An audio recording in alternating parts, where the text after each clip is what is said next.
काय कीर्तनाची वेळ जुन्या मंडळींना माहिती होती ती 9 ते 11. आता सोय झाली आमच्या सगळ्यांची 7 ते 9. शॉर्टकट सगळ्यात सोपं. महिला वर्गाला पण बरं.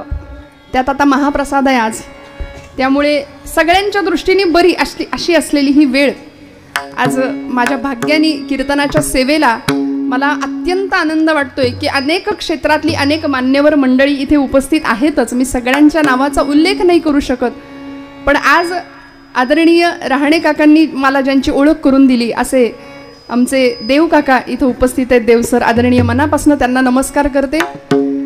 आमच्या भागवत धर्म संप्रदायामध्ये संत सत्पुरुषांच्या परंपरेमध्ये साईनाथांचं जेवढं स्थान महत्त्वपूर्ण आहे तसं मूळ पंढरपूरच्या वाटेवर असलेलं भोसे नावाचं गाव आणि त्या भोशाचे देव मामलेदार नावाचे अत्यंत सत्पुरुष म्हणावेत असे संत आणि त्या संतांच्या कुळातली एक व्यक्ती आज माझ्या कीर्तनात इथे उपस्थित आहे. म्हणून मी स्वतःला भाग्यवान समजते की आजच्या दिवशी त्यांचं येणं झालं. प्रतिष्ठापना आज साईबाबा स्वतःच्या जागेवर विराजमान झालेत. हे आमचं आपल्या सगळ्यांचं भाग्य आहे. जन्मोजन्मी आम्ही बहुपुण्य केले, तेव्हा या विठ्ठले कृपा केली. हे एका जन्माचं संचित नाहीच आहे श्रोते हो. जन्मजन्मांतरीच्या ठिकाणी पुण्याचा संचय व्हावा तेव्हा या सगळ्या गोष्टींचा लाभ आणि दुर्लभ असलेला योग तुमच्या माझ्या आयुष्यामध्ये घडून येतो. आणि निश्चित तुम्ही आम्ही भाग्यवान आहोत यात शंका आणि संदेह मानायचं काही कारण नाही.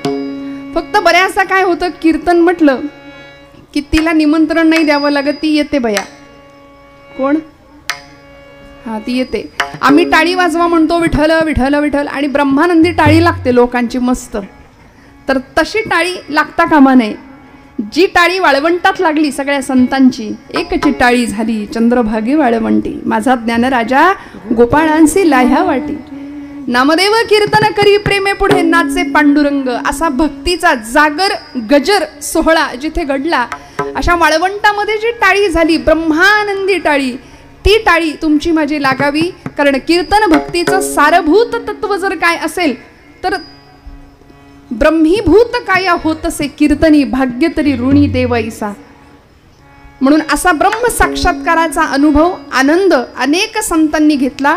12व्या शतकामध्ये संत श्रेष्ठ ज्ञानराज माऊलींनी या भागवत धर्म संप्रदायाचा, या वारकरी संप्रदायाचा पाया रचला. पाया असा भक्कम होता की त्या पायावरती इमारत उभी राहिली आमच्या संप्रदायाची. त्या इमारतीवर शेकडो वर्ष झाली आजपर्यंत अनेकांनी प्रहार केले. अनेकांनी अनेक प्रकारे आमच्या वारकरी संप्रदायाला, आमच्या हिंदू धर्म संप्रदायाला, भागवत धर्म संप्रदायाला अनेक प्रकारे त्रास देण्याचा प्रयत्न केला बरं का. मग तो शस्त्राचा असेल, खूप लक्ष देऊ नाही का सुरुवातीपासून, शास्त्राचा असेल, अनेक प्रकारे अनेक लोकांनी या मंदिराला प्रहार करण्याचे प्रयत्न केले, परंतु त्याच्या चिऱ्याला सुद्धा तडा नाही गेला. कारण पाया भक्कम होता माझ्या माऊलींनी घातलेला. पाया भक्कम असला की घर उभं राहतं की नाही छान, तसा आमच्या धर्म मंदिराचा पाया ज्ञानोबांनी घातलाय. 750 वर्षापूर्वी 16 वर्षाचं लेकरू जगाकडून येणारं सगळं विष प्राशन केलं, पचवलं आणि चूळ भरली ती अमृताची. ब्रह्मविद्येचा सुकाळ केला ज्ञानेश्वरीच्या रूपाने तुमच्या माझ्या घरामध्ये. आज माऊली स्वतः विराजमान आहेत हे विसरून चालणार नाही. आम्हाला असं वाटतं माऊली नाही आहेत, आता तुकोबा नाही आहेत, पण गाथा आहे ना मग तुकोबा आहेत, ज्ञानेश्वरी आहे ना मग माऊली आहेत, दासबोध आहे, समर्थ रामदास स्वामी आहेत, नाथभागवत आहे, नाथमाऊली तुमच्या माझ्या घरात आहेत. फक्त ते बघण्याची दृष्टी तुम्हाला मला प्राप्त झाली म्हणजे मिळवलं. आणि या ज्ञानोबांनी स्थापन केलेल्या पायावरती ही बांधलेली इमारत संतांनी, संत कृपा झाली इमारत फळाली, ज्ञानदेवे रचिला पाया, उभारिले देवालया, नामातयाचा किंकर त्याने केला हा विस्तार. आणि ज्यांचा अभंग आपण आज निरूपणाला घेतला कीर्तन रूपी सेवे करता असे आमचे नामदेव महाराज, की ज्या महाराजांनी हा भक्तीचा प्रसार प्रचार करावा, हातामध्ये भागवत धर्माची भगवी पताका घ्यावी म्हणून ह्या पताका लावलेत की नाही आपण आज इकडे सगळीकडे भगवं भगवं दिसते की नाही. गरज आहे बरं का भगवं करायची सध्या, कारण धर्म आमचा संकटात आहे. धर्म त्यालाच म्हणतात जो धारण करतो तो धर्म, जो धारणा करतो तो धर्म, तुमचं माझं रक्षण करतो तो धर्म. आणि धर्म जर आमचं रक्षण करावं असं वाटत असेल तर आज संकटात असलेल्या धर्माचं आपण रक्षण करायची वेळ आली आहे. म्हणून मंदिरं देवशाळेतला देवळातला देव, वेदशाळेतला वेद, स्त्रीचं शील, तरुणांचा पराक्रम, वृद्धांचं जीवन, हे सगळंच सुरक्षित राहावं याकरता आमच्या संतांनी, आमच्या सत्पुरुषांनी हे सगळे घाट घातले आणि संत वाङ्मयाच्या रूपाने तुम्हाला मला जीवनाची एक सुंदर दिशा दाखवून दिली आहे. म्हणून भागवत धर्माची पताका आहे, झेंडा नाही. का हो? झेंडा पक्षाचा असतो म्हणाले, धर्माची पताका असते. कारण त्या पताकेचं एक टोक आहे नामाचं, दुसरं टोक आहे भक्तीचं. नामाचं एक टोक, भक्तीचं एक टोक, नामाचं एक टोक, ज्ञानाचं एक टोक आणि दांडा आहे तो भक्तीचा आहे बरं का. भक्तीच्या दांड्यावरती नाम आणि ज्ञान स्थापित आहे. म्हणून ही भागवत धर्माची पताका दिमाखाट डौलत आज शेकडो वर्षांपासून आमच्यापर्यंत पोहोचलेली आहे. आणि अशी पताका पोहोचवणारे, सर्वदूर पोहोचवणारे, फक्त महाराष्ट्र नाही तर संबंध भारतामध्ये ही पताका पोहोचवणारे संत श्रेष्ठ विठुरायाचे अत्यंत प्रेमळ भक्त संत श्रेष्ठ आमचे नामदेव महाराज. या महाराजांनी विस्तार करावा. पंढरपुरात राहिले, पंढरपुरात राहून भागेना. कारण पांडुरंग फक्त विटेवरच आहे अशी धारणा असलेल्या नामदेवांना आमच्या ज्ञानोबांनी सांगावं, नाम्या अरे देव काही फक्त विटेवरच आहे, देव काही फक्त पंढरपुरातच आहे. नाम्या अरे बाहेर पड, तुला एको देवहा सर्वभूतेषु बुडहा, सर्वव्यापी सर्वभूतांतरात्मा हे उपनिषदांचं सार कळल्याशिवाय राहणार नाही. देव सगळीकडे आहे. तुला विठ्ठल जळी स्थळी भरला, रीता ठावणा उरला, आजम्या दृष्टीने पाहिला विठ्ठला. जळी स्थळी भरला, रीता ठावणा उरला, आजम्या दृष्टीने पाहिला विठ्ठलाची विठ्ठल. विठ्ठल जळी स्थळी भरला, रीता ठाव नाही उरला, अजिम्या दृष्टीने पाहिला विठ्ठलची विठ्ठल. सगळीकडे विठ्ठल दिसला हो नामदेव महाराजांना. कधी? जेव्हा पंढरपुरातनं बाहेर पडले. ज्ञानदेवांनी सांगावं, नाम्या अरे पंढरपुरात राहून भागायचं नाही, तुला बाहेर पडावं लागेल, धर्माचा प्रचार प्रसार करावा लागेल, नामाचा प्रचार करावा लागेल. आणि मग जगाला कळू दे, नामदेव नावाचा शिंपी हा फक्त कपडे शिवणारा शिंपी नाही, तर अवघा देश आणि अवघा प्रांत शिवायला निघालाय भक्तीच्या धाग्यानी, भक्तीच्या सुईनी आणि प्रेमाच्या धाग्याने. सगळा प्रांत नामदेव महाराजांनी जोडला. पंजाब प्रांतामध्ये घुमान इथं आज नामदेवांचं मंदिर आहे, जिथे मराठी साहित्य संमेलन काही वर्षांपूर्वी भरलं होतं. अशा सर्वदूरपर्यंत पोहोचलेल्या नामदेवांच्या नंतर काळ येतो संत श्रेष्ठ एकनाथ महाराजांचा, ज्यांनी भागवत धर्माला खऱ्या अर्थी खांब दिला. जनार्दन एकनाथ खांब दिला भागवत. आणि अशी स्थापना झालेली मंदिराची रचना, त्या मंदिराचा कळस होण्याचं काम आमच्या तुकोबरायांनी केलं. तुका म्हणे आता, तुका म्हणे आता, तुका म्हणे आता,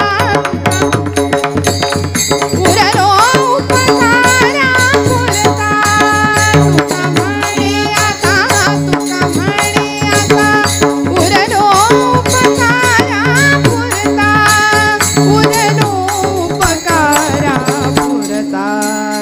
अणुरणिया भोगणा, अणुरणिया भोगडा, तुका काठाय वढा, तुका काठाय वढा, तुका काठाय वढा.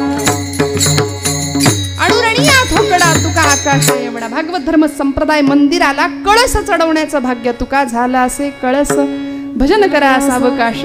अशी सुंदर दिव्य आणि भव्य अशी भक्तीची परंपरा, संतांची परंपरा तुम्हाला मला लाभली. म्हणून आम्ही भाग्यवान आहोत की या संप्रदायाचे, या परंपरेचे आम्ही पायिक आहोत. नाहीतर मग डोंगरे शास्त्रीजी फार सुंदर सांगतात बरं, कीर्तन केलीये, कथा केलीये, जाने की हमारी औकात क्या है. आम्ही कोण कथेला कीर्तनाला जाणार हो? बघा तुम्ही, ठरवून सुद्धा आम्ही कीर्तनाला येऊ शकत नाही. बघा महिला वर्ग आज येत आहे का कीर्तनाला? नको, बसलेलं उठवत नाही, उठलेलं बसवत नाही, मूडच नाही लागत, आज घरात कुणी नाही, मला थांबलं पाहिजे, अनेक कारण आहेत, अनेक कारण आहेत. पण ज्यावेळी कथा के लिए जाने की हमारी औकात क्या है, कथा के लिए तो वो जाते हैं जिनको बाके बिहारी बुलाते हैं. तिकडून बोलावणं यावं लागतं. भगवंत बोलावतो तेव्हा आमची पावलं इथं येतात, नाहीतर व्यर्थ अभिमान चढतो. आम्ही कीर्तन ऐकलं, आम्ही कीर्तन केलं, आम्ही कीर्तन वाजवलं, आम्ही कीर्तन गायलं, असं नाही बरं. आणि म्हणून याच विकारातून सुटका व्हावी तुमची माझी, याकरता संतांनी तुमच्या आमच्यासाठी भगवंताकडे मागणं मागितलं. म्हणून मागणीपर असलेला नामदेव महाराजांचा प्रस्तुतचा हा अभंग, ज्याला नामदेवांचं पसायदान म्हणून साहित्यामध्ये दर्जा मिळाला. ज्या पद्धतीनं ज्ञानोबांनी पसायदान मागितलं, ज्ञानोबांचं पसायदान कुणाला माहिती नाही, संतांनी मागणं मागितलं. पहिला प्रश्न आहे, संत मागणं मागतात का, आणि मागत असतील तर काय मागतात. संतांचं मागणं आणि तुमचं आमचं मागणं याच्यामध्ये नेमका फरक काय आहे, आणि संतांना मागावं का लागतं. तुकोबरायांच्या आयुष्यामध्ये जर बघितलं तर तुकोबरायांनी भगवंताकडे मागणं मागितलं, हेची दान दे गा देवा तुझा विसरण भावा, तुझा विसरण भावा, तुझा विसरण भावा, हेची दान दे गा देवा तुझा विसरण भावा, तुझा विसरण भावा, तुझा विसरण भावा.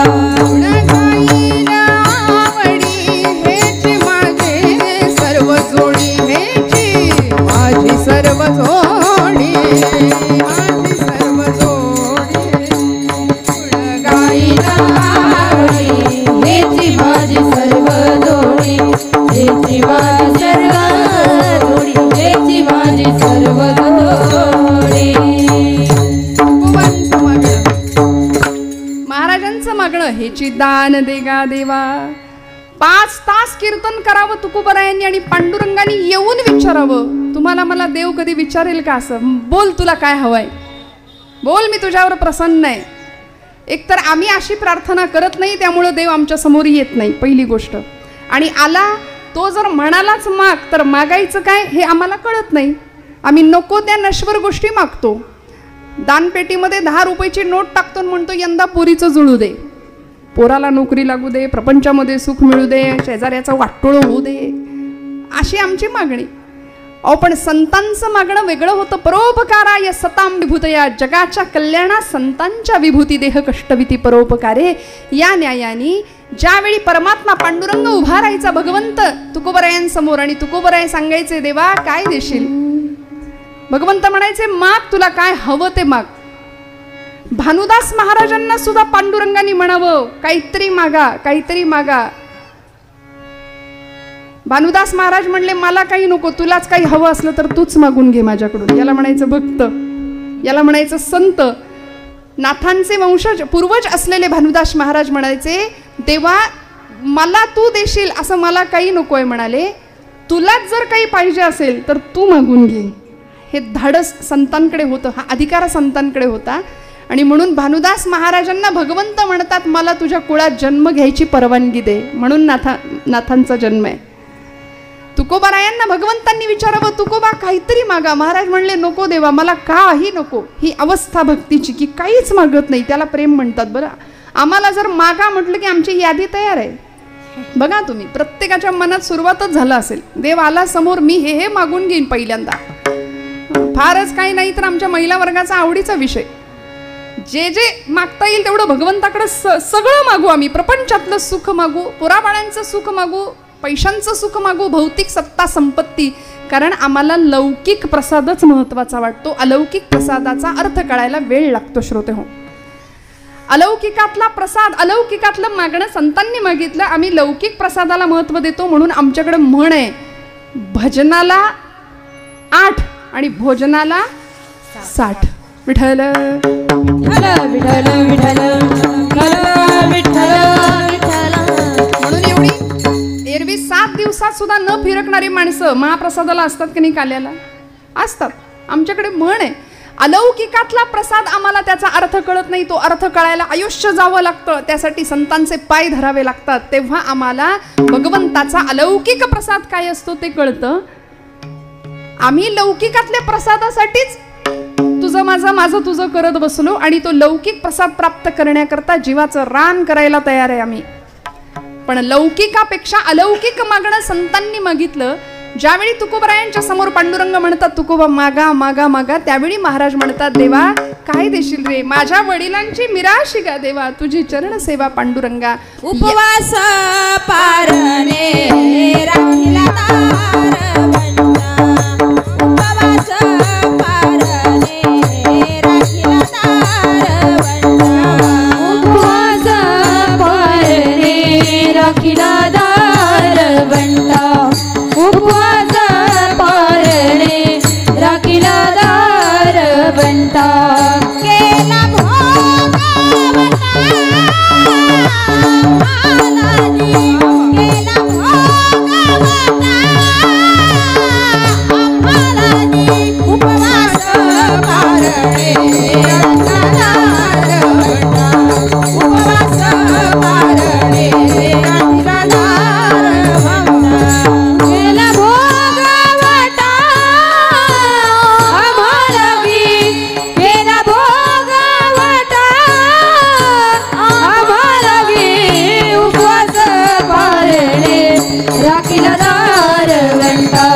उपवास पारणे राखिला दार बंटा. उपवास पारणे राखिला दारवंटा. भगवंता हे सगळं आम्हाला आमच्या वाड वडिलांच्या कृपाशीर्वादाने मिळालंय.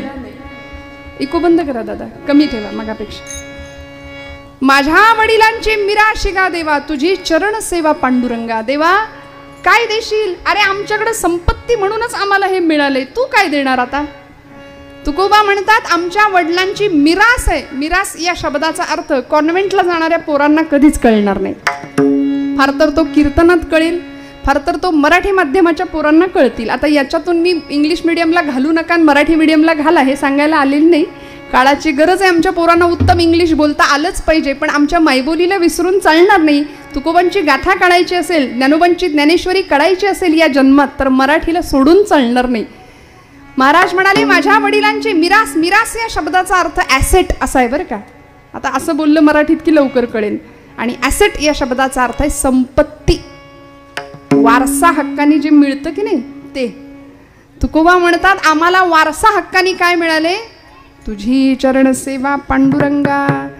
आज आमच्या घरातलं 16 वर्षाचं कार्ट वडिलांना विचारतं तुम्ही आमच्या करता काय ठेवले, विचारतं की नाही? 20, 22, 25 वर्षाचं वय झालं, जरा मिसरूड फुटलं, जरा काही कळायला लागलं की आम्ही आमच्या पालकांना विचारून मोकळे. 7-12चा उतारा आमचं नाव पाहिजे आता, आमच्यासाठी तुम्ही काय ठेवलं असं म्हणणारी आजची पिढी. आणि तुकोबरायांसारखा एक द्रष्टा संत तुकोबराय सांगतात माझ्या वडिलांची मिराशी गा देवा, तुझी चरण सेवा पांडुरंगा. भगवंता मला तुझ्या चरणांची सेवा माझ्या वाडवडिलांकडून मिळाली आहे, तू मला काही द्यावं असं काहीच नाही. आणि द्यायचंच असेल तर हेची दान दे गा देवा, तुझ्या विसर न व्हावा. असं उदात्त मागणं, देणारा तेवढ्याच ताकदीचा, मागणारा तेवढ्याच ताकदीचा. ज्ञानोबांच्या बाबतीमध्ये जगानी फक्त निंदा अपमान छळ एवढंच दिलं. आमच्या साईनाथांचं उदाहरण घ्या, पणत्या पेटवायला, दिवे पेटवायला तेल सुद्धा नाही, लोकांनी चेष्टा करावी पाणी द्यावं तेल म्हणून आणि पाण्यावरती दिवे पेटवावेत, हा चमत्कार करावा. या चमत्कारासाठी संतांचा जन्म नव्हता श्रोते हो. साईनाथांना चमत्काराची हौस नव्हती हो. ब्रह्मचैतन्य गोंदवलेकर महाराज सातारचे एक प्रसिद्ध संत आहेत. ते म्हणायचे संत जेव्हा चमत्कार करतात त्यावेळी त्यांच्या पातळीपेक्षा कितीतरी खाली आलेले असतात. साईनाथांना लोकांचा विश्वास बसावा याकरता चमत्कार करावे लागले. चमत्काराची हौस नव्हती. साक्षात ब्रह्मतदाकार वृत्तीला, सच्चिदानंद अवस्थेला पोहोचलेली ही विभूती. आणि अशा वेळी ज्ञानोबांच्या काळात सुद्धा ज्ञानोबांना कमी नाही त्रास दिला लोकांनी. इतकं छळलं. रस्त्याने जाताना, माधुकरी मागताना कुणीतरी झोळी हिसकावून घ्यावी, पीठ ओढून घ्यावं, सांडावं सगळं जमिनीवर, कुणीतरी पिठात रेघोट्या ओढाव्यात. काय पाप केलं होतं मला सांगा, काय पाप केलं होतं असं? आणि अशा वेळी हे सगळं सहन करावं या चारही भावंडांनी. आई वडिलांनी देहांत प्रायश्चित्त घ्यावं का?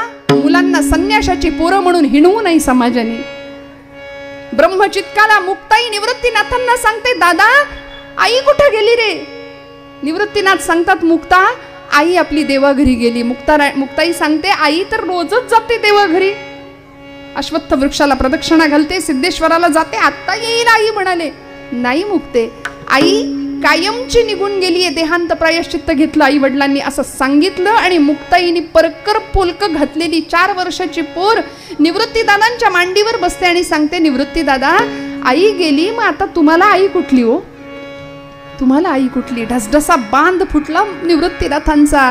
मुक्ताईच्या भुरभुरत्या केसावरनं हात फिरवला आणि सांगतात, मुक्ते आजपासून तू माझी आई, आद्यत्रय जननी देवांची.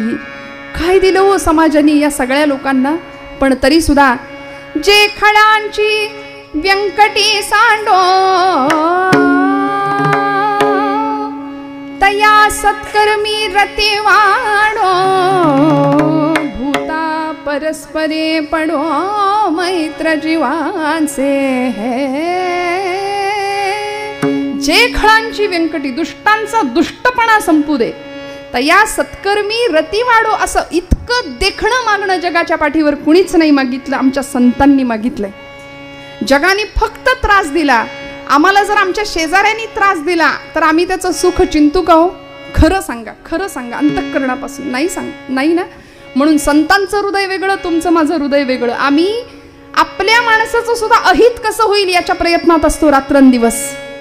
पण तुकोबरायांसारखे, ज्ञानोबांसारखे, नामदेवांसारखे संत जगाच्या पाठीवर येतात, आगळं वेगळं मागणं भगवंताच्या चरणाजवळ मागतात. ज्यावेळी वयाच्या 5व्या वर्षी भगवंताच्या समोर नामदेव महाराजांनी उभं राहावं आणि हट्ट करावा, देवा जेव जेव. का? वडिलांनी सांगितलंय देव जेवल्याशिवाय आपण जेवायचं नाही. 5 वर्षाचं लेकरू आहे. किती? तुमच्या माझ्या घरातलं 5 वर्षाचं लेकरू जरा बघा, ते गावभर आता माझी सटकली करत हिंडतय. त्याला काही नाही, सांगणारी आई नाही, सांगणारे पालक नाहीयेत. 5व्या वर्षी सिद्धी म्हणजे काय असतं?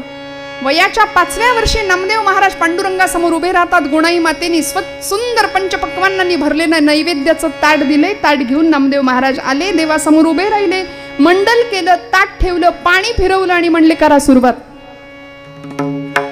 देव जेवेल एवढ्यानी? एवढ्या अर्जवानी देव येईल का हो? नाही आले. नामदेव महाराज म्हणले, 5 वर्षाचे नामदेव महाराज आहेत, म्हणाले देवा रोज माझे वडील येतात नैवेद्य घेऊन, आज मी एवढा पोर आलोय म्हणून काही चवण्या डवण्या लावलेस वय? बऱ्या बोलानं जेव. तरी सुद्धा देव येईना हो. दगडातला, पाषाणातला चैतन्य जाग करण्याचं सामर्थ्य संतांकडे होतं, तुमच्या माझ्याकडे नाही. म्हणून तुम्ही आम्ही किती वेळ नैवेद्य धरून बसा, देव येणार नाही ना?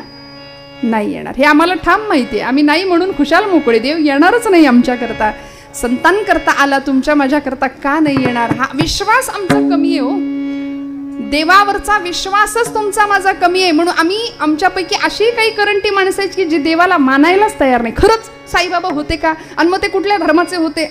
विनाकारण नको त्या बाष्कळ वल्गना करण्यामध्ये आम्ही आमचा वेळ वाया घालवतो. पण मला सांगा, असं एखादं विभूतिमत्व, असा एखादा संत सत्पुरुष जगाच्या कल्याणाकरता अवतरतो आणि तुमच्या माझ्या कल्याणाचं ब्रीद हातात घेऊन आयुष्य जीवन व्यतीत करतो, हे कमी आहे का? ज्यावेळी नामदेव महाराज पांडुरंगाला सांगतात देवा जेव, पांडुरंग जेवायला तयार नाही. तुमच्या माझ्याकडून नैवेद्य स्वीकारत नाही भगवंत, कारण आम्ही वाटच बघत नाही. आम्ही पाणी नैवेद्य ठेवतो, पाणी फिरवतो, लगेच काढून घेतो. आम्हाला केवढी भीती, खाल्लं बिल्लं तर करायचं काय त्याने? आणि खरं सांगू का, तो आपला नैवेद्य खात नाही याच्यातच आपली आब राखू नये. त्यानं जर खायला एकदा सुरुवात केली तर तुमचं माझं काही शिल्लक राहणार नाही. लक्षात घ्या. अनंत हस्ते कमलावराने देता किती घेशील दोकराने, नेईल जेव्हा ते तो क्या करानी किती रक्षसी मग दोकराने. अनंत हस्तांनी देणारा अनंत कोटी ब्रह्मांड नायक समोर उभा आहे. नामदेव महाराज सांगतात पांडुरंगा जेव की रे बाबा, कर कटेवरी हात तुझे, विटेवरी पाया, कटेवरी हात तुझे, विटेवरी पाया, पंढरीच्या पांडुरंगा पाहतोसे काय, कटेवरी हात तुझे, विटेवरी पाया, कटेवरी हात तुझे, विटेवरी पाया. ए पांडुरंगा, ए भगवंता, ए पांडुरंगा, अरे जेव की रे बाबा. कोण सांगतंय? नामदेव महाराज. जेव की रे पांडुरंगा, जेव की रे. जेवायलाच तयार नाही, यायलाच तयार नाही. शेवटी डोळ्यातनं टचकन पाणी ओघळलं. वयाच्या 5व्या वर्षीचा बाल सुलभ स्वभाव. भगवंता, बाबांनी सांगितलंय देव जेवण्याशिवाय आपण जेवायचं नाही. देवा, आता जर जेवला नाहीस ना तर चुलीतलं जळकं लाकूड आणून सडकून काढीन. आई आपल्याला घरी जे जे करते ते सगळं चाललं होतं तिथं. माझी आई मी जेवलो नाही तर मला मारते. मी तुला मारू का? बऱ्या बोलानं जेव. तरी देव हलायला तयार नाही. पांडुरंगा, जेव की रे बाबा, जेव की रे बाबा. आता वडील येतील, मला विचारतील, नाम्या देव जेवला का? तेव्हा मी सांगेन नाही. मग बाबांच्या हातून मार खात बसण्यापेक्षा देवा तू जर जेवला नाहीस तर इथं तुझ्या पायरीवर डोकं आपटून जीव देतो म्हणजे. आणि धावले नामदेव महाराज 5व्या वर्षी. पायरीवर डोकं आपटणार, थडकन डोक्याला लागलं नाही. गाभाऱ्यातनं आवाज आला, नाम्या, ए नाम्या, अरे दगडाचा देव कधी जेवतो का रे? नामदेव महाराज हुशार म्हणाले, ना पांडुरंगा, मी काही खोळा नाही. दगडाचा देव कधी बोलतो का रे? बोललास. चाटून पुसून ताट स्वच्छ करायला लावलं पांडुरंगाला. स्वच्छ ताट केलं. भगवंतांनी बसले, खिरीची वाटी भुरके मारत मारत प्यायले. काय सांगू पांडुरंगाचं जेवण, माझ्या पदरचं नाही. नामदेव गाथेत प्रसंग आहेत हे सगळे. नामदेवांनी स्वतःचं आत्मचरित्र लिहिलंय गाथेमध्ये. भगवंत जेवला माझ्या हातून. आणि मग असा भक्तीचा अधिकार 5व्या वर्षी मिळतो. ते नामदेव महाराज पंढरपुरात तर आपलं वेगळेपण निर्माण करतात. कीर्तनाच्या माध्यमातून ज्ञानाचा दीप जगामध्ये लावतात. अखंड भारत भ्रमण करतात. आणि वयाच्या 80व्या वर्षी पंढरपूर सोडलं होतं. 40व्या वर्षी तिथून पुढच्या 80 वर्ष म्हणजे पुढची 40 वर्ष भारत भ्रमंती केली. आणि 80व्या वर्षी म्हणजे आज सगळ्या संत मंडळीमध्ये भरपूर आयुष्य ज्यांना लाभलंय असे एकमेव संत आहेत संत श्रेष्ठ नामदेव महाराज. नाही तर खूप कमी आयुष्य आमच्या चांगल्या मंडळींना लाभली. आणि जगाचा नियमच आहे, चांगली माणसंच लवकर जातात, हो की नाही? ज्यांनी अजून राहावं अशी माणसं लवकर जात आहेत. आणि ज्यांनी आता नको ती माणसं असो. विठ्ठल विठ्ठल विठ्ठल विठ्ठल. 80व्या वर्षी नामदेव महाराज पांडुरंगाच्या पायरीवर येऊन उभे राहतात. गात्र थकलेली आहेत. ज्या पायरीवरून 5व्या वर्षी संवाद साधला होता, ज्या पायरीवर 5व्या वर्षी भांडण केलं होतं पांडुरंगाशी, ज्याच मंदिरामध्ये भगवंताशी खेळ खेळले होते, नाचले होते कीर्तनामध्ये भगवंत, त्या पायरीवर येऊन उभे राहिले. म्हणले, देवा आठवलं का रे? याच पायरीवर उभा राहून तुझ्याशी हट्ट केला होता जेवायचा, तुझ्याशी हट्ट केला होता माझ्याशी खेळायचा. पांडुरंगा आता बस म्हणाले. आता या पायरीचा चिरा होऊन राहतो, या पायरीचा चिरा होऊन राहतो. भगवंत आले, कडकडून आलिंगन दिलं आपल्या विठुराय भगवंतांनी आपल्या प्रेम भांडारी असलेल्या नामदेव महाराजांना. आणि नामदेव महाराज म्हणतात, भगवंता बस म्हणाले, सगळं मिळालं, आता काही नको. भगवंत म्हणतात, नामया सगळ्यांसाठी सगळं मागतोयस पण स्वतःसाठी काही मागत नाहीस. एकदा स्वतःसाठी काहीतरी माग, स्वतःसाठी काहीतरी माग. नामदेव महाराज म्हणले, नाही देवा, काही नको, काही नको. नाही नामदेवा, तुला मागावंच लागेल, माझ्यासाठी काहीतरी माग, माझ्यासाठी. कल्पना करा ना, महाराजांच्या जागी आपण असतो तर देव मागे लागलाय, माग माग माग माग. आणि आमची यादी लगेच तयार राहील. पण नामदेव महाराज म्हणतात, नाही देवा, काहीच नको, काहीच नको. भगवंत म्हणतायत, मागा नामदेवा, माझ्या करता मागा. नामदेव महाराज सांगतात, देवा एकतर मला काही नको आहे आणि द्यायचंच असेल तर काय देशील, त्याची यादी नामदेव महाराज सांगतात पहिल्या चरणापासून. अकल्प आयुष, अकल्प आयुष, अकल्प आयुष तया गोळा. अकल्प आयुष, अकल्प आयुष, अकल्प आयुष व्हावे तया गोळा. अकल्प आयुष, अकल्प आयुष, अकल्प आयुष व्हावे तया गोळा. अकल्प आयुष, अकल्प आयुष, अकल्प आयुष व्हावे तया गोळा. अकल्प आयुष, अकल्प आयुष, अकल्प आयुष व्हावे तया गोळा.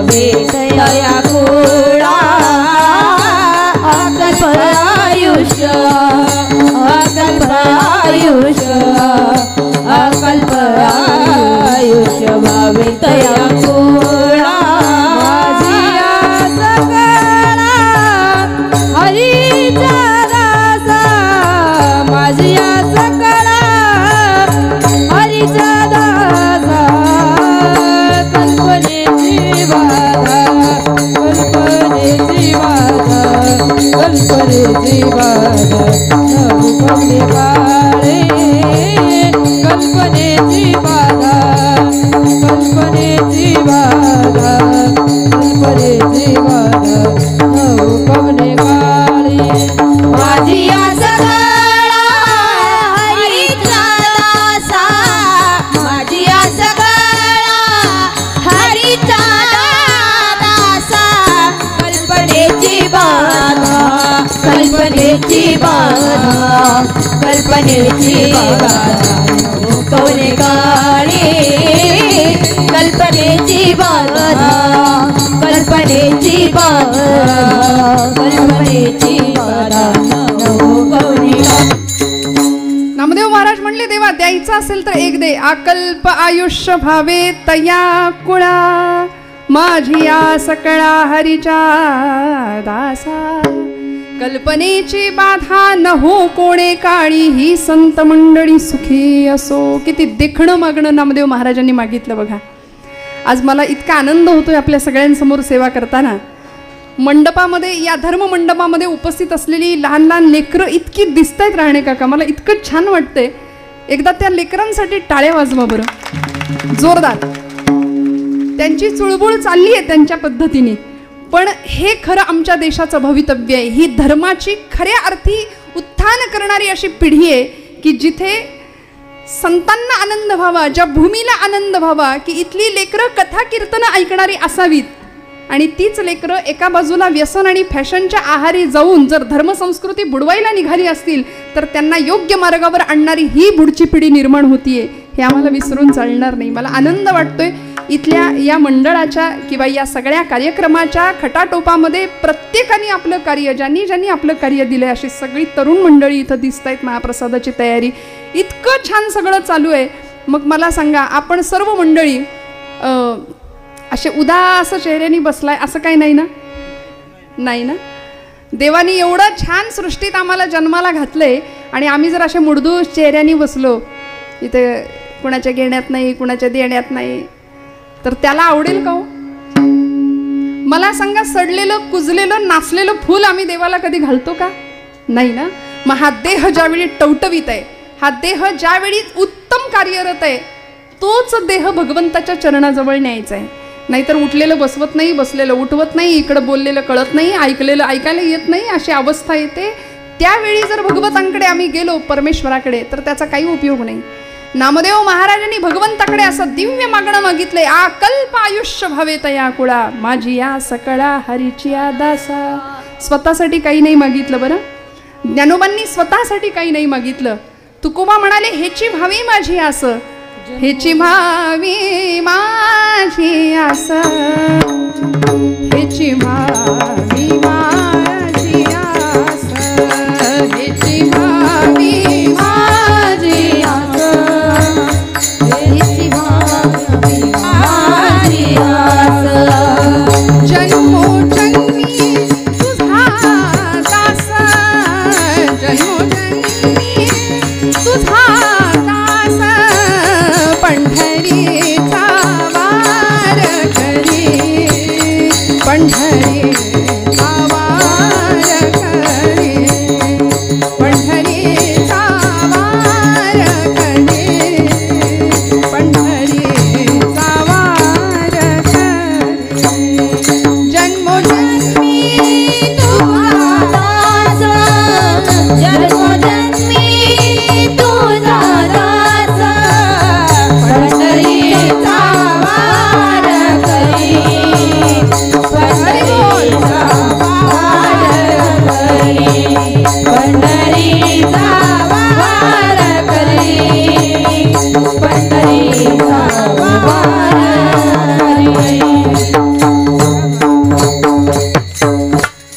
भाग्य, भाग्याचा हेवा करावा जगाने आमच्या. या सर्व मुलींसाठी एकदा जोरदार टाळ्या वाजवायच्या. पखवाज वादन हे क्षेत्र तसं म्हटलं तर पुरुषांचं आहे, बरोबर ना. त्या ताकदीने वाजला गेला पाहिजे. पण तरी सुद्धा आज ही आमची ताई इथं काय नाव अश्विनी, हरिभक्तीपरायण अश्विनीताई महाराज, मनापासून त्यांच्यासाठी टाळ्या वाजवा. इतकी गोड थाप पखवाजावरची आहे. कारण असंही महिला कुठल्या क्षेत्रात आता मागे नाही. तो आता एसटीत सुद्धा आम्हीच निम्मे आहे की नाही. किती आनंद झाला बघा इकडं. वा वा. सगळ्या क्षेत्रात. आणि स्त्री शक्तीचं जाज्वल्य प्रतीक म्हणून स्त्री देहामध्ये भगवती जगदंबा वास करते. या देवी सर्वभूतेषु शक्ती रूपेण संस्थिता. नमस्तस्यै नमस्तस्यै नमस्तस्यै नमो नमः. मला सांगा, राणे काकांना आणि या मंडळाला मनापासून धन्यवाद देते की इथे सुद्धा आरक्षण आम्हालाच आहे जास्त, पहिल्या दिवसापासून, आहे की नाही. परवा ताई होत्या, सुप्रिया ताई होत्या, काल सोनाली ताई होत्या, आणि आज माझ्या भाग्याने आपल्या सगळ्यांचं दर्शन आम्ही घेतोय. हे खरं भाग्य आहे. हे खरं संचित आहे. पूर्वसंचिताचं फळ जर काय असेल तर हे आहे. आणि म्हणून तुम्हाला मला संतांनी आदर्श घालून ठेवलाय की देवानं दिलं ना सुंदर आयुष्य, या पलीकडे काय मागाल. जे वांछिले ते तू दिले. खऱ्या भक्ताची अपेक्षा अशी आहे बरं का. जे वांछिले ते तू दिले. कल्पद्रुमा हे आदिमा हे अंतिमा. या मातीचे आकाश तू, शिशिरात या मधुमास तू. देशी मृता तू अमृता पुरुषोत्तमा. हे आदिमा हे अंतिमा. देणे तुझे तू केशरी. ऋणात राहावं बरं का देवाच्या. सगळं दिलंय. पायाच्या अगदी डोक्याच्या केसापासून पायाच्या नखापर्यंत अव्यंग देह दिलाय. उत्तम देह दिला. या देहातला एका जरी अवयवात बिघाड झाला तरी डॉक्टरकडे जा. फार पुढचं नाही बोलत, साधी दाढ काढायची म्हणलं तरी 2000 आहेत. बसवायचं अजून पुढचं. एक एक अवयव सगळ्याचा हिशोब करा. आणि हे सगळं भगवंतांनी तुम्हाला मला एकही रुपया न घेता या अनंत कोटी ब्रह्मांडाचे इतके अनंत उपकार आहेत. आणि या शरीराचं, या देहाचं सार्थक जर कशामध्ये व्हायचं असेल तर आम्हाला भगवंताकडे काय मागायचं हे कळलं पाहिजे. नामदेव महाराज वस्तुपाठ ठेवतात तुमच्या माझ्या करता. काय मागतात. आकल्प आयुष्य भावे तया कुळा. माझी या सकळा हरीच्या दासा. माझी या सकळा हरीच्या दासा. आकल्प आयुष्य भावे तया कुळा. हा अन्वय आहे. कुणाला आकल्प आयुष्य द्यायचंय. हरीच्या दासांच्या कुळांना. कुळ हा समूहवाचक शब्द आहे, समूह अर्थाने. हरीच्या दासांना नाही, त्यांच्या कुळांना अकल्प आयुष्य लाभावं. जशी तुकोबरायांची आजची 13वी 14वी पिढी आहे. नाथांची, हरिभक्तीपरायण वारकरी संप्रदायातले ज्येष्ठ कीर्तनकार योगीराज महाराज गोसावी नाथांचे 13वे वंशज आहेत. ही अशी कुळ परंपरा. आकल्प आयुष्य लाभावे तया कुळा. माझी या सकाळा हरीची या दासा.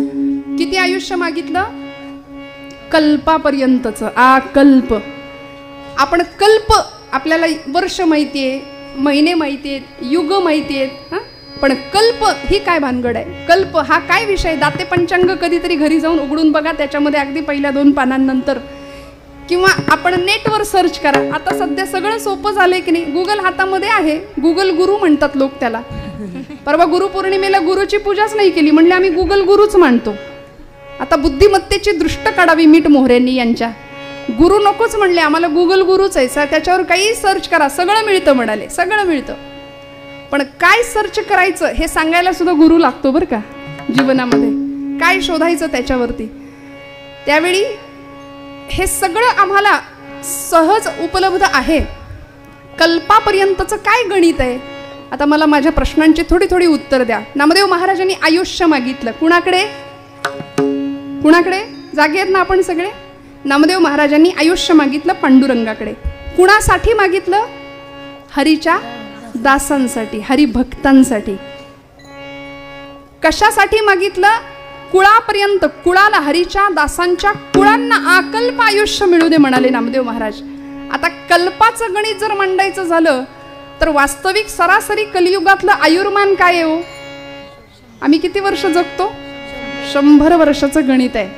बरं, आता त्यातही अनेक प्रकारची रोगराई आहे. कोरोना काल होते, आत्ता नाही. कधी जातील सांगता येत नाही. काळ कधी झडप घालेल सांगता येत नाही, अशी अवस्था. अनेक प्रकारचे रोग आहेत. रासायनिक खतांचं आम्ही सगळे खातोय. आताची पिढी अजून आयुर्मान कमी झालंय की नाही? तरी सुद्धा बोनस लाईफ काहींना मिळतं. 100 सुद्धा क्रॉस करणारी काही मंडळी आहेत, जुनी माणसं बरं का, आताची नाही पिढी. कारण आता विचार, आहार, उच्चार सगळं बदललंय. त्यामुळे 100 सुद्धा पार करणं हे कठीण होऊन बसले. सरासरी आयुर्मान 100 वर्षाचं आहे म्हणाले, त्यातलं सुद्धा 50 वर्ष, अर्ध आयुष्य आपण झोपेत घालवतो. राहिले किती? 50 वर्ष.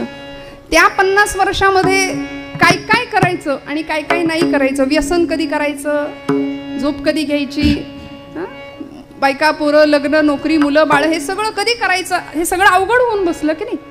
मग असा जर हिशोब केला तर 100 वर्षाच्या आयुष्य मिळणाऱ्या मानवाला नामदेव महाराज पांडुरंगाला म्हणतात, कल्पापर्यंतचं आयुष्य दे भगवंता. मला सांगा, कालगणनेमध्ये काळाचं गणित करताना सगळ्यात लहान कुठला काळ असतो? घड्याळातला. जागेत का आपण सगळे? घड्याळातला सगळ्यात लहान काळ कुठला आहे? सेकंद. बरोबर ना? सेकंदाचा हिशोब. आता मला उत्तर द्या. 60 सेकंदांचा 1 मिनिट, 60 मिनिटांचा 1 तास, 24 तासांचा 1 दिवस. बरोबर. 7 दिवसांचा 1 आठवडा, 7 दिवसांचा 1 आठवडा, 2 आठवड्यांचा 1 पंधरवडा सुरू होतो.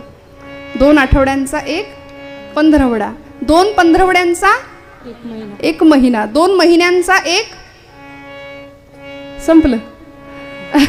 विठ्ठल विठ्ठल विठ्ठल विठ्ठल.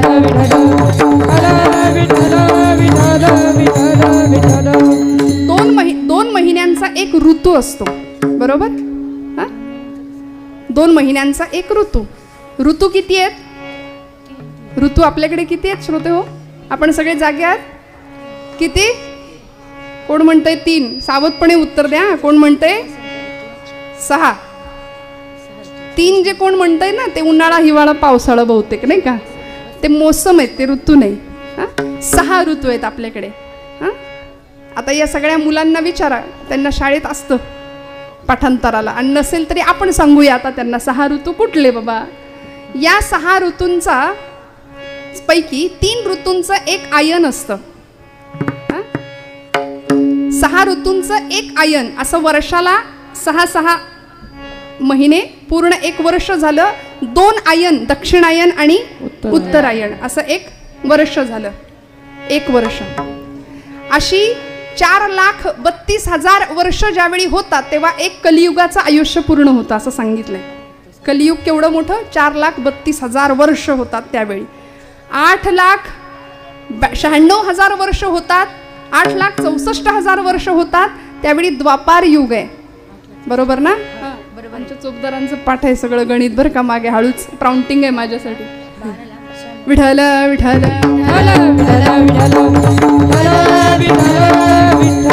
12,96,000 वर्षांचं 1 त्रेतायुग आहे. आणि पुढे 17,28,000 वर्षांचं 1 कृतयुग, सत्ययुग म्हणतात.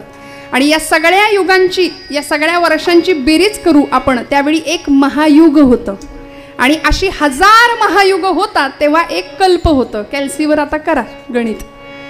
नामदेव महाराज म्हणले 1 कल्प, कल्पापर्यंतचं आयुष्य तुम्हाला मला आमच्या हरिदासांना दे भगवंता. हे मागणं अवघड आहे, देणारा तेवढ्या ताकदीचा आहे म्हणून मागितलंय त्याच्याकडे. हे कुणाकडेही मागायचं हे मागणं नाहीये बरं का. आकल्प आयुष्य व्हावे तया कुळा, माझी या सकळा हरीच्या दासा. माझ्या हरिभक्तांना भगवंता आकल्पापर्यंतचं आयुष्य दे. सोपं सांगते, यावं चंद्र दिवाकर उजाला म्हणतात. या भूमीवर चंद्र सूर्य असेपर्यंत संतांचं नाव अजरामर राहिलं पाहिजे, त्यांच्या कुळाचं नाव अजरामर राहिलं पाहिजे. म्हणून ज्ञानोबांना, बाकी सगळं आम्ही विसरू, पण ज्ञानोबा तुकोबा हे या भूमीचं रसायन आहे, हे आम्ही नाही विसरू शकत.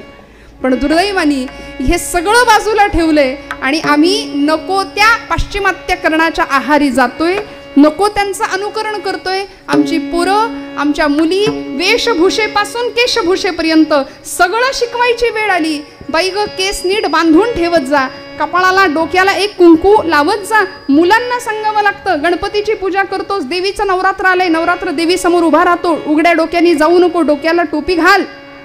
ते म्हणतो बरमुड्यावर पूजा करतो, काय होतंय त्याला? धोतर नेसणारी माणसं बॅकवर्ड समजली जात आहेत आज.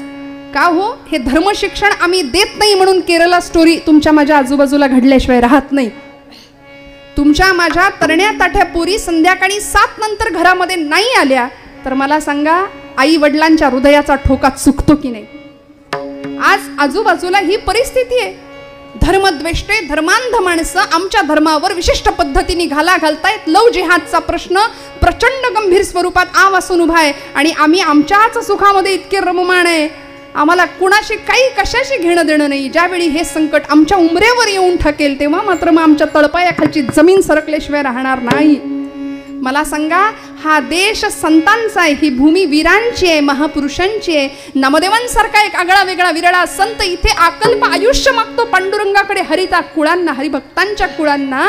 मग तुमचं माझं कर्तव्य काय आहे? ज्या भूमीमध्ये, ज्या मातीमध्ये इथे सोन्याचा धूर निघत होता, मी खोटं नाही सांगत आहे, जुन्या मंडळींना विचारा, इंग्रज आले, परके लुटारू आले, इथलं सगळं लुटून नेलं, भरभरून नेलं, आगबोटी आणल्या रिकाम्या, इथला ताग, इथला कापूस, इथली नीळ, इथलं सोनं, इथलं लोखंड सगळं नेलं, कंगाल करून सोडला आमचा भारत देश आणि स्वतःच्या टाचेखाली आमचा राष्ट्राभिमान सुद्धा तुडवला. भारतीय धर्मशास्त्र, भारतीय कर्मकांड सगळं झूट आहे, सगळं थोतांड आहे असं म्हणून फक्त निंदा केली. 150 वर्ष इंग्रज भारतात राहिला, तो त्याच्या मम्मीला कधी आई नाही म्हणाला आणि आपण मात्र त्याचा गुण घेतला. आम्ही लगेच खरकटं उचललं. मी हात जोडून सांगते, आजपासून बदलूया. आपल्या लेकरांना घाणेरडं शिकवू नका. येथ वडील जे जे करीती तया नाम धर्म ठेवीती, तेची येर अनुष्ठिती सामान्य सकल माऊली म्हणते. मोठ्या माणसांवर खूप मोठी जबाबदारी आहे. महिला वर्ग, आपलं जर आपल्या पोरीकडे लक्ष नसेल, काय होत असेल देहाचे 35 तुकडे झाल्यानंतर आपण कल्पना नाही करू शकत. वेळीच सावध व्हावं लागेल, वेळीच जागं व्हावं लागेल, कारण आपण निद्रिस्त आहोत. म्हणून संतांना, समाजाला जाग करण्याची वेळ आली. गात जागा, गात जागा, प्रेम मागा विठ्ठलासी, आपुलिया हिता जो असे जागता, धन्य माता पिता तयांची. जागणं महत्वाचं आहे. आम्ही निद्रिस्त आहोत त्यामुळे. बरं, आमची पोरं स्वप्न बघायला तयार नाहीत, नको ती स्वप्न बघतो आम्ही, नको ती माणसं स्वप्नात येतात आणि सगळ्या आयुष्याचं नुकसान होऊन बसतं. APJ अब्दुल कलाम म्हणायचे, भारताचे मिसाईल मॅन, स्वप्न बघा, स्वप्न बघा, कारण ती स्वप्न तुम्हाला विचार करायला प्रवृत्त करतात आणि तुमचे विचार तुम्हाला कृती करायला भाग पडतात. आणि अशी स्वप्न जर आमच्या पोरांनी नाही बघितली तर आमच्या मुलांचं भवितव्य एवढंच असतं, तेजस्विता, तपस्विता आणि तत्परता या 3 गुण ज्यांच्याकडे आहेत त्यांना तरुण म्हणावं. पण आजचा तरुण संध्याकाळ झाली की धरून आणावा लागतोय, हे आमचं भाग्य आहे. बरोबर आहे की नाही? माझं चुकत असेल तर सांगा. रोज संध्याकाळी सरकार मान्य होणारी माणसं आहेत, यापेक्षा स्पष्ट मी नाही बोलत या गादीवरून, मर्यादा आहे. मग आम्ही अशा पद्धतीची पिढी घडवायची आहे की कथा कीर्तनाच्या माध्यमातून, समाज प्रबोधनाच्या माध्यमातून खऱ्या अर्थी देशाचं उत्थान करणारी, आज 3Dच्या मागे लागणारी पिढी तुमच्या माझ्या बाजूला दिसतीये ना, डोळे खराब करणारी, वजन वाढवणारी, किलोनी. मैदानी खेळ आम्ही विसरलो, सगळं विसरलो. या देशात क्रांती झाली पाहिजे, हातात पत्ते बसलाय पारावर, आणि या देशात क्रांती झाली पाहिजे. अशा वल्गना आणि बाष्कळ गप्पा बास झाल्या. आता खूप मारणारी लोक पाहिली, पण कृतिशील कार्यकर्ते समोर आले तर असे उत्साह लोकार्पण सोहळे घडतात आणि त्या माध्यमातून अशी ज्ञानाची दिवाळी साजरी होते. म्हणून या मंडळाला शतशः धन्यवाद आहेत की तरुण आबाल वृद्धांसाठी ज्या पद्धतीने समाजात जागरण व्हावं हा उद्देश आहे या मंडळींचा. आणि खरं सांगू का, तुम्ही आम्ही आपापल्या पातळीवर काहीतरी देणं लागतो बरं का अशा कार्यक्रमांना. हे सगळं एका हाताने, 2 हातांनी शक्य नाहीये. मला सांगा, भगवान गोपाल कृष्णांना गोवर्धन उचलता आला असतं की नाही एकट्याला? देव आहे तो, त्याला काय अशक्य होतं? देवाला गोवर्धन पर्वत उचलता आला असता, साईनाथांनी मनात आणलं तर हे सगळं होऊ शकतं. पण भगवंतांनी आदर्श काय घातला? बहुता जनांचे मुखी यश घ्यावे, एकट्याने काही नाही करायचं. भगवंत म्हणले सगळ्यांनी काठ्या लावा. गोकुळामध्ये प्रत्येक जण पुढे आला, प्रत्येकाला वाटत होतं माझ्यामुळेच गोवर्धन उचलला गेलाय, माझाच आधार आहे. प्रत्येकाने काठ्या लावल्या आणि भगवंतांनी मग करांगोळी लावली तेव्हा गोवर्धन पर्वत उचलला गेला. तसा हा जगन्नाथाचा रथ जर पुढे जायचा असेल तर प्रत्येकाने आपलं तन मन आणि धन या समर्पणाने इथं आलं पाहिजे बरं का. म्हणून मी एक आव्हान करते या निमित्ताने आपल्या सगळ्यांना की ज्यांना ज्यांना जितकं देणं शक्य आहे तन मन धन यापैकी काहीही, काही शारीरिक सेवा करतील, काही अर्चन भक्ती करतील, काही आर्थिक स्वरूपात मदत करतील, पण आपलं कर्तव्य श्रोते हो या धर्मकार्यामध्ये तुमचा आमचा खारीचा वाटा असलाच पाहिजे. या भावनेने तुमचं आमचं अध्यात्म पुढे सरकलं पाहिजे. नामदेव महाराज म्हणतात हरीच्या कुळांना हरीच्या दासांना अकल्प आयुष्य मिळू दे. आणि दास दास दास म्हणजे काय हो? दास ही अवस्था आहे, दास ही भूमिका आहे, दास ही काही पदवी नाही आहे कुणाला दिलेली. संतांना कधी किताब नाही मिळाले, पदव्या नाही मिळाल्या, नोबेल प्राइज नाही, कधीच नाही मिळाले. ते फक्त निंदा, अपमान, छळ, अनन्वित अत्याचार सगळं सहन केलं. आणि ते गेल्यानंतर मग दिंड्या निघाल्या, ज्ञानोबांच्या तुकोबांच्या. आता दिंड्या निघतात, सोहळे निघतात. होते तोपर्यंत भरपूर छळलं. त्यामुळे दास ही पदवी नाहीये, दास ही अवस्था आहे. मन, बुद्धी, ज्ञानेंद्रिय, कर्मेंद्रिय या सर्वांच्या सहित भगवंता मी तुला समर्पित आहे असा समर्पणाचा भाव ज्याच्याकडे असतो त्याला दास म्हणतात, जो आमच्या मारुतीरायांकडे होता. मारुतीरायांनी रामांना आपलं सर्वस्व अर्पण केलं होतं श्रोते हो. काय दिलं होतं? म्हणून प्रसादासाठी ज्यावेळी मारुतीराय उभे राहतात की नाही त्यावेळी सगळ्यांना सगळं मिळालं. मारुतीराय म्हणतात रामा तुमच्या पायाखालची एखादी चुरगळलेल्या फुलाची पाकळी जरी तुम्ही मला दिली तरी मला चालेल. म्हणाले भगवंता मला प्रसाद द्या. आपल्याला प्रसंग माहिती आहे, मारुतीरायांना प्रसाद रामांनी नाही दिला. ज्या क्षणाला सीतामाईंच्या लक्षात आलं म्हणाले मारुते इकडे ये. मारुतीराय एवढे आनंदित झाले, म्हणाले बाप विसरला पण आई नाही विसरली माझी. टोन टोन टोन उड्या मारत पार्टीच बदलली हो, पक्षच बदललं. इकडे बसले, आता आईकडे बसले आणि आईने डोक्यावरनं हात फिरवला. म्हणले मारुते किती कष्टलास, किती श्रमलास आमच्या करता. तू नसतास तर रामायण घडलं नसतं, तू नसता तर रावणवध झाला नसता, तू नसता तर लंका दहन झालं नसतं, तू नसता तर प्रभूंची मुद्रिका माझ्यापर्यंत पोहोचली नसती, तू नसता तर अहिरावण महिरावणाच्या तावडीतनं आम्हाला सोडवलं नसतं, तू नसता तर द्रोणागिरी आणलाच नसता कोणी. अख्खं मेडिकल स्टोअरच उचलून आणलं होतं द्रोणागिरी. कळेनाच तिथं गेल्यावर नक्की काय, सगळंच उचलून आणलं. काय काय असतं दास्यत्व. अशा दासांच्या कुळांना नामदेव महाराज आयुष्य मागतायत, अकल्प आयुष्य, चिरंजीव करा भगवंता असं सांगतायत. आणि ज्यावेळी सीतामाईंनी कंठा दिला गळ्यातला, आनंद झाला, बाहेर जाऊन ते फोडून टाकलं, आले परत. रामांनी काय करावं? मारुते ज्यावेळी छाती विदीर्ण करून दाखवली समाजाला, सगळ्या सृष्टीला की या हृदयामध्ये फक्त भगवंत आहे, फक्त भगवंताचा अधिष्ठान आहे, या हृदयामध्ये मी रामो असता सर्व सुखांचा आरामो परिभ्रांतासी कामू विषयांवरी. आम्ही भ्रांतचित्त आहोत, विषयांच्या मागे लागलो म्हणून आम्हाला देव आतमध्ये दिसतच नाही. मारुतीरायांना तो दिसला. भगवंतांनी काय केलं? भगवंत काय देतो बघा. रामप्रभू सिंहासनावरून उठले, राज्याभिषेक झालेला आहे. भगवंतांचा पोझिशनचा विचार नाही केला, याला म्हणायचं राजा.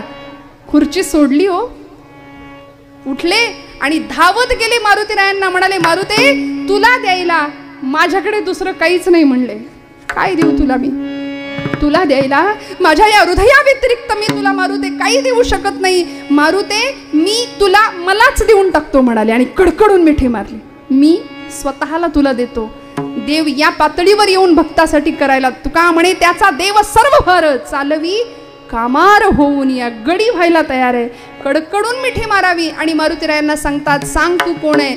मारुतीराय म्हणतात देहबुद्ध्या तू दासोहम, आत्मबुद्ध्या देहबुद्ध्या तू दासोहम, जीवबुद्ध्या त्वदंशकः. जीव पातळीवर जर तुम्ही मला विचाराल तर मी तुमचा अंश आहे.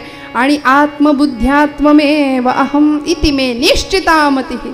आत्मपातळीवर तुम्ही आणि मी एकच आहे असा ऐक्यत्वाचा अद्वैताचा अनुभव भगवंत देतात.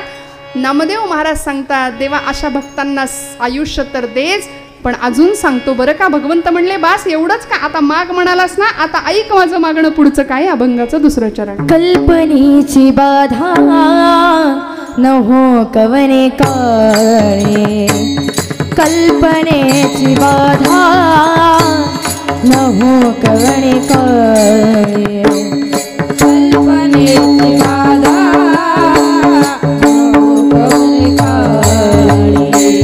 कल्पनेची बाधा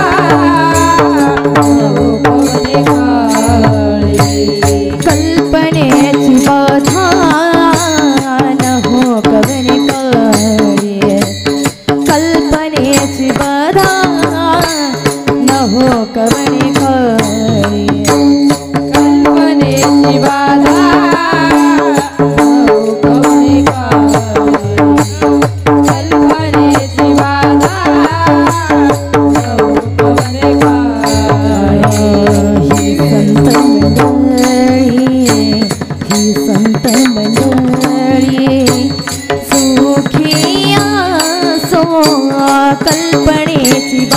न हो कवने कळे कल्पनेची बाधा न हो कवने कळे कल्पनेची बाधा न हो कवने कळे कल्पनेची बाधा न हो कवने कळे कल्पनेची बाधा न हो कवने कळे संत मंडळी सुखी असो ही संत मंडळी सुखी असो कल्पनेची बाधा न हो कवने कळे संत मंडळी सुखी असो आई संत मंडळी सुखी असो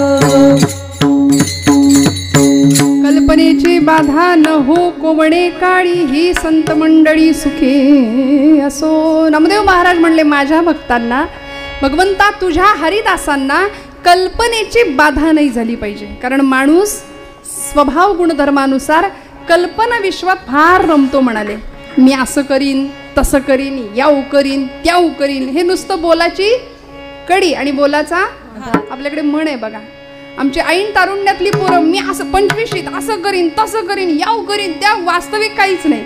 आणि मग 60-70 ओलांडल्यावर अशा माणसाला विचारलं की नाही काय हो 25शीत कसे होता, काय गेलं सगळं देवाची इच्छा. त्यावेळी मात्र मी असं करीन तसं करीन अशी कल्पना विश्व रमवणारी तरुणाई किंवा अशी पिढी अशी मंडळी नाथांना दिसतात, नामदेवांना दिसतात. आणि नामदेव महाराज म्हणतात की माझ्या भक्ताला कल्पनेची बाधा, कल्पनेचा संशय पिशाच्याचा संसर्ग माझ्या भक्ताला नाही झाला पाहिजे. कारण भगवद्गीतेत भगवंत म्हणतात संशयात्मा विनश्यती. अनेक दुर्गुणांची छाप त्याच्यावर पडता कामा नये. माणूस कल्पना विश्वात रमतो आणि त्यामुळे धोका निर्माण होतो. वास्तविक कृती कर्मशीलता काहीच नाही. बघा ना तुम्ही, आम्ही सुद्धा आमच्या घरामध्ये मुलगा जन्माला आला की एवढा आनंद असतो, वा रे वा मुलगा झाला, पेढे वाटा, पेढे खाल्ले. मुलगा पाळण्यात, पोर पाळण्यात आणि बोर्ड चौकात उमलते नेतृत्व. त्याला नीट उगवू द्या तरी, उगवते नेतृत्व. इतका अतिरेक करतो आम्ही काही गोष्टींचा. माझा काही त्याला विरोध नाही हो, पण आम्ही अतिरेक किती गोष्टीचा करावा, कल्पना किती रमवाव्या. त्याला थोडं मोठं होऊ द्या, त्याला संस्कार संपन्न सर्वगुण संपन्न बनवूया, कष्ट घेऊया. छत्रपती शिवाजी महाराजांना घडवताना जिजामातोश्रींनी किती तडजोड करावी. कुठेही कॉम्प्रोमाइज नाही. तू वाटेल ते कर, वाटेल तसा वाग, अजिबात नाही. बरं अजिबात नाही. काय पद्धतीने घडवलं असेल आपण कल्पना करू शकतो. आमचं कसं असतं, आमच्या पोराचा ना काही त्रास नाही. उठ म्हणलं की उठतो, बस म्हणलं की बसतो. अगदी यांच्या वळणावर गेलाय वडिलांच्या. त्यांना सुद्धा उठ म्हणलं की उठतात, बस म्हणलं की बसतात. उसको हिंदी में गोबर गणेश कहते, जहां बिठो वही बैठे. पोरगा असं पराक्रमी असलं पाहिजे तुमच्या माझ्या घरातलं, जो छत्रपतींचा वारस म्हणून स्वतःला घोषित करेल, जो छत्रपतींच्या पायावर पदकमलांवरती चालण्याचा प्रयत्न करेल, धर्मासाठी मरायचा प्रयत्न करेल, धर्मासाठी जगायचा प्रयत्न करेल. अशी पिढी तुमच्या माझ्या घडावी. नुसतीच कल्पना नको. नामदेव महाराज म्हणतात कल्पनेची बाधा न हो कोणे काळी ही संत मंडळी सुखी असो. संतांचं सुख नामदेव महाराजांनी चिंतन केलं. आम्ही स्वतःच्या घरच्यांचं काय, शेजाऱ्यांचं काय, कुणाचं सुख नको, आम्हाला आमचं सुख पाहिजे. एक जण गेला डॉक्टरांकडे, म्हणाला डॉक्टर पोटात दुखतंय. डॉक्टर म्हणले कधीपासून दुखतंय, नेमकं नाही सांगता येत म्हणाले, पण शेजारी स्लॅब पडलाय तेव्हापासून जास्त दुखतंय म्हणाले. हे आमच्या दुःखाचं कारण आहे. शेजारचं सुखी नाही पाहिजे, सगळं जग सुखी व्हावं. हे विश्वची माझे घर ही वसुधैव कुटुंबकमची भावना आहे, व्यापकता संतांना कळली म्हणून मागणं होतं कल्पनेची बाधा न हो कोणे काळी. एक असाच युवक तरुण बरं का, रसरसलेला, आई वडिलांचा अत्यंत लाडाकोडात वाढलेला मुलगा हळूहळू मोठा झाला. एकुलता एक लाडाकोडात लहानाचा मोठा झालेला. 20-22 वर्षाचं वय झालं. आईनं सांगितलं बाळा आता काहीतरी पोटा पाण्याचं बघा, आता फुकट नाही, आता बाहेर जा, काहीतरी कामधंदा मिळव, नोकरी मिळव. तो मुलगा बाहेर गेला. जुना दृष्टांत आहे, जुने कीर्तनकार सांगायचे आहे. मी वेळेत संपवणार आहे बरं का, काळजी करू नका. विठ्ठल विठ्ठल विठ्ठल विठ्ठल. आणि तो ज्यावेळी बाहेर पडला, आईनं सांगितलं होतं नोकरी मिळव, तो बाहेर गेला. चालता चालता चालता मनात विचार, याला कल्पना विश्वात रमायची फार सवय, अशी पोरं असतात बघा. प्रयत्न कमी आणि स्वप्न कल्पना जास्त, फुकटच्या पोकळ गप्पा जास्त मारणारी पिढी आहे बरं का आजूबाजूला आमच्या. तो मुलगा बाहेर गेला, त्यांनी एक पाटी बघितली, जुना दृष्टांत, एक बोर्ड बघितला, त्याच्यावर लिहिलं होतं हुशार, प्रामाणिक आणि कष्टाळू नोकर पाहिजे. बरोबर. तो म्हणला मी हुशार आहे, मी प्रामाणिक आहे, मी कष्टाळू आहे, मला लगेच नोकरी मिळालीच पाहिजे. ती पाटी एका गवळ्याची होती, त्या गवळ्यापर्यंत तो गेला आणि त्याला विचारलं, मला नोकरी द्या. म्हणाले तुमच्या अटी मला मान्य आहे, मी प्रामाणिक आहे, मी हुशार आहे, मी कष्टाळू आहे. तो गवळी म्हणला याची बडबड ऐकून याला आपण मार्केटिंगला पाठवूया. म्हणून एक दह्याने भरलेलं मडकं होतं आणि पूर्वीच्या काळी मडक्यातनं दही विकायचे गावोगावी घराघरात जाऊन. ते मडकं म्हणले उचल दह्याचं, घे डोक्यावर आणि जा दही विकून ये, तुझी नोकरी पक्की, तुझा पगार फिक्स, आता मिळणार तुला पैसे. याला इतका आनंद झाला, म्हटलं आजच बाहेर पडलो, नोकरी मिळाली, वा वा वा, आता पैसा मिळेल, मग त्या पैशाचं मी करू काय. म्हटलं एक म्हैसच विकत घेतो, आता एक म्हैस विकत घेऊया. हळूहळू हळू दूध दुभतं वाढलं, गाई गुरं वाढली, गोठा बांधावा लागला. त्या गोठ्यामध्ये मालकालाच कामाला ठेवलं बरं का. याचा विचार चालू आहे, दह्याचं मडकं डोक्यावर आहे, म्हणाला मालकालाच त्या गोठ्यामध्ये कामाला ठेवूया. इतका पैसा, दुधाचं उत्पादन वाढलं, दूध उत्पादक सहकारी संघाचा अध्यक्ष झाला. इतकं इतकं इतकं, हे काल्पनिक गोष्ट आहे बरं, कुणाचं स्पेसिफिक काही हे सांगत नाही, दृष्टांत आहे असं समजा. सिद्धांत पक्का व्हावा याकरता दृष्टांताची योजना असते. पण आम्ही श्रोते काय करतो, आम्ही दृष्टांत घरी जाऊन घरी नेतो आणि सिद्धांत इथंच राहतो. तसं नाही आहे. कीर्तनातला दृष्टांत हा उदाहरणापुरता आहे, सिद्धांत जास्त कळावा, पक्का व्हावा याकरता. तो गृहस्थ, तो मुलगा विचार करतोय की आता इतका पैसा आला, दूध उत्पादक सहकारी संघाचा अध्यक्ष झाला, सगळ्यांचं लक्ष त्याच्याकडे गेलं, भरपूर पैसा. मग श्रीमंत मुलींची स्थळं याला यायला लागली, लग्न झालं, उत्तम मुलगी घरामध्ये आली, प्रचंड पैसा. काही सामाजिक पक्षांना, काही सामाजिक संस्थांना दानधर्म द्यायला सुरुवात केली, काही संस्थांना डोनेशन्स द्यायला सुरुवात केली. मग लोकांचं लक्ष गेलं, म्हणाले आमच्या पक्षात या ना, आमच्या पक्षात या ना. एका पक्षामध्ये प्रवेश केला आणि नुसता केला नाही, उमेदवार म्हणून उभा राहिला, निवडून सुद्धा आला. निवडून आल्यानंतर ज्या गावामध्ये जन्म झाला होता त्या गावच्या लोकांनी गावचे सुपुत्र म्हणून सत्कार करायचं ठरवलं आणि रेड कार्पेट, सगळी VIP ट्रीटमेंट, लोक ग्रामस्थ जमले, टाळ्यांचा कडकडाट, गुलाबाच्या फुलांचा हार गळ्यात घालायला आणला होता. हा स्टेजवर आला, लोकांनी याच्या गळ्यामध्ये गुलाबाच्या फुलांचा हार घालायला घेतला, मान खाली केली, तसा धप्प दिशे आवाज आला तसा हात दचकला आणि यांनी बघितलं ते दह्याचं मडकं खाली, दही मातीमोल झालं, मडकं फुटलं. आता मला सांगायचंय ते ऐका. मडकं हे नशीब आहे, दही हे आयुष्य आहे. नशीब फुटलं की आयुष्य सांडतं, सांडलेलं आयुष्य गोळा करता येत नाही, फुटलेलं मडकं पुन्हा सांधता येत नाही, ते मातीत जत करणं, मातीतूनच आलेलं असतं. त्यामुळे हातात संधी आहे, वेळ आहे, त्या वेळेचा परिपूर्णपणे उपयोग करावा. कल्पनेमध्ये रमणं धोक्याचं आहे हे जाणून घ्यावं. कल्पनेची बाधा न हो कोणे काळी, ही संत मंडळी सुखी असो. आणि नामदेव महाराज काय मागतात तो, वारा न लागो राजसा, अहंकाराचा वारा न लागो राजसा, अहंकाराचा वारा न लागो राजसा, अहंकाराचा वारा न लागो राजसा.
कल्पनेची बाधा न हो कोणी काळी, कल्पनेची बाधा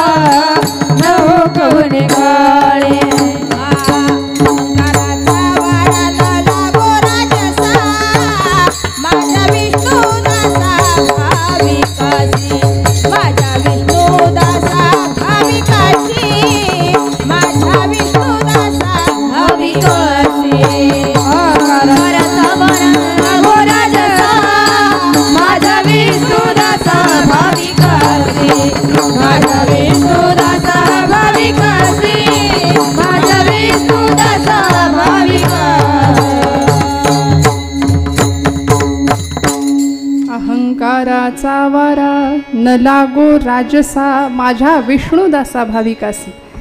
आचार्य जगद्गुरु आद्य शंकराचार्य म्हणाले की अवस्था कशी असली पाहिजे जीवाची भक्ताची. न मे द्वेष रागो न मे लोभ मोहो मदो नैव मे नैव मात्सर्य भावो न धर्मो न अर्थो न कामो न मोक्षो चिदानंद रूप शिवोहम शिवोहम अहम निर्विकल्पो निराकार रूपो विभुर्व्याप्य सर्वत्र सर्वेंद्रियाणि सदा मे समत्वम. अशी समत्व बुद्धी तुमच्या माझ्याकडे असली पाहिजे. माऊलींचे आवडते शब्द आहे सर्वत्र सदा आणि सम. या उपाधी माझी गुप्त चैतन्य असे सर्वत्र ते तत्वज्ञ संत स्वीकारिती. असं चैतन्य तुमच्या माझ्यापर्यंत यावं असं वाटत असेल तर आम्हाला अहंकार या एका गुणाला बाजूला ठेवावं लागेल. मन बुद्धी चित्त आणि अहंकार या अंतःकरण चतुष्टयातल्या 4 गोष्टी आहेत. त्यापैकी अहंकार अत्यंत वाईट जीवाला दुःखात लोटणारा एकमेव गुण म्हणजे अहंकार आहे. मी करता ऐसे म्हणसी तरी तू दुःखी होशी श्रीराम करता म्हणता पावसी यश कीर्ती प्रताप. माऊली म्हणते नवल अहंकाराची गोठी विशेषे नलगे अज्ञाना पाठी सज्ञानाचे झोंबे कंठी नाना संकटे नाचवी. बघा तुम्ही अज्ञानी माणसाला अहंकार होत नाही. अहंकार कुणाला होतो? ज्ञानी माणसाला. जेणे मक्षिका भक्षिली जाणीवेची तया भोजनाची रुची प्राप्त कैची अहम भाव ज्या मानसीचा विरेना तया ज्ञान हे अन्नपोटी जिरेना. पंचपक्वान्न खाताना एखादी शेजारच्या माणसानं नुसतं सांगितलं आत्ता घासाबरोबर एक माशी गेली पोटात, सगळं भडबडून येईल बाहेर, आहे की नाही?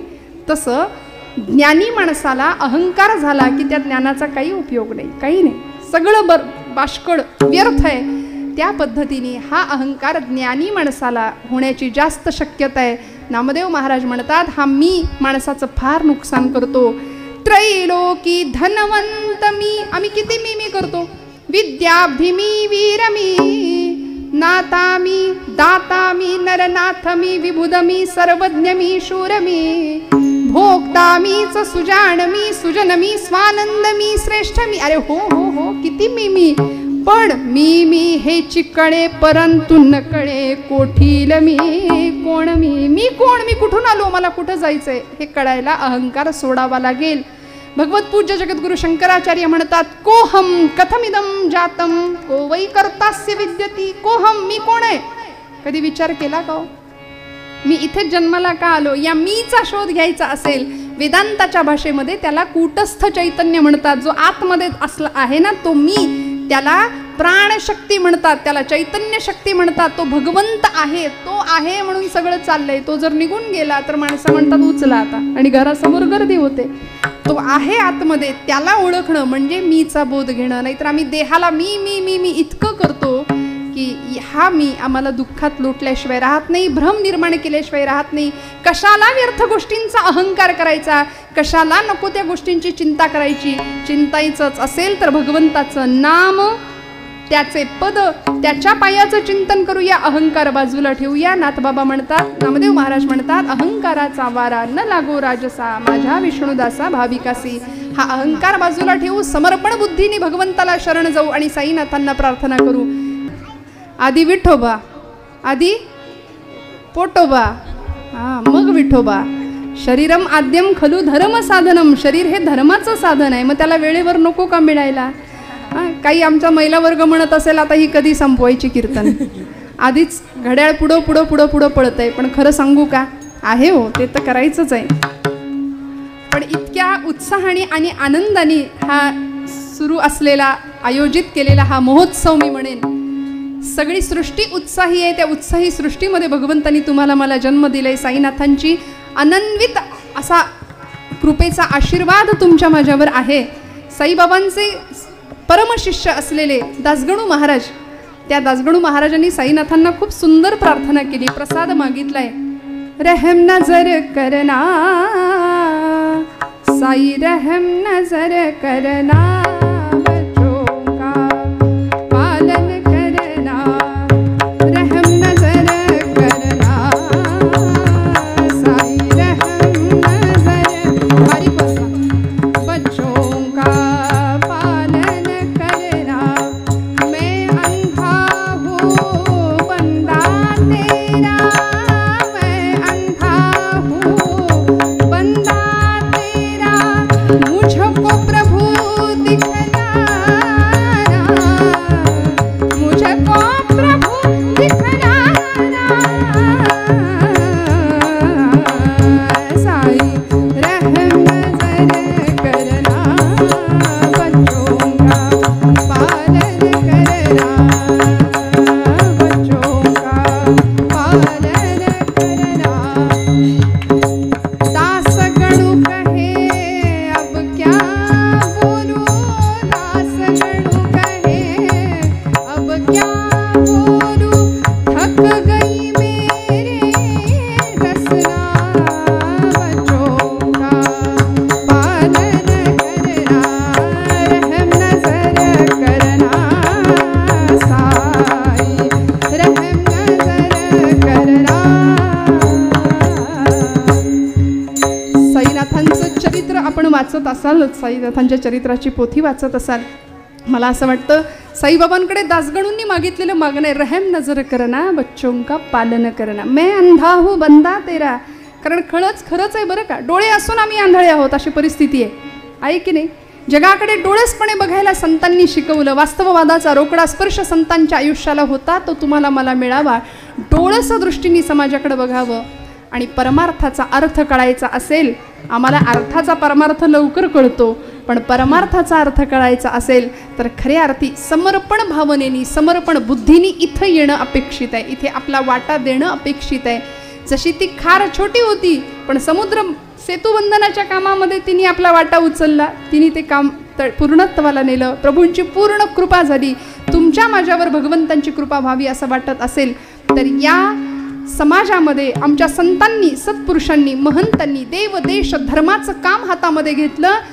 ते मी म्हटलं होतं 3Dचा मागे लागलेला आपला समाज, आपली तरुणाई आणि त्यावेळच्या तरुणांची, त्यावेळच्या महापुरुषांची 3D म्हणजे एकच होती, देव देश आणि धर्म. हे तत्वज्ञान होतं जीवनाचं. त्यामुळे महापुरुषांपासून संतांपर्यंत, संत महंतांपर्यंत, पुराणातल्या देवदेवतांपर्यंत अनेकांनी आमच्या कल्याणाचंच चिंतन केलं. भगवान प्रभू साईनाथ तुमच्या माझ्याकरता इथे आलेले आहेत.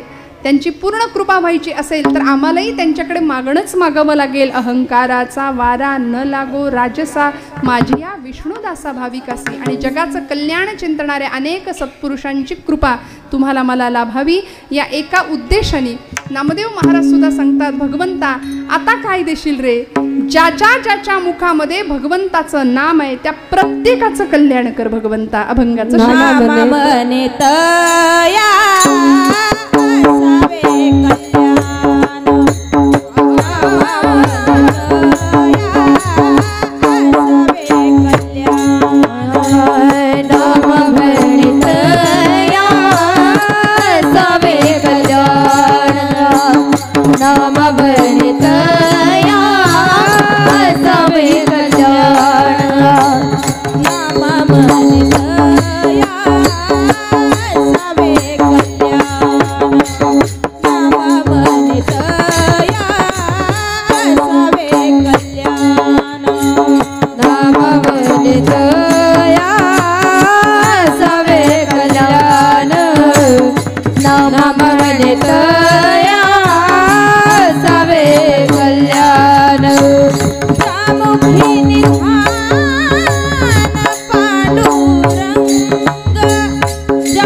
गाथा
असो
कल्याण, सगळ्यांचं कल्याण चिंतन केलं.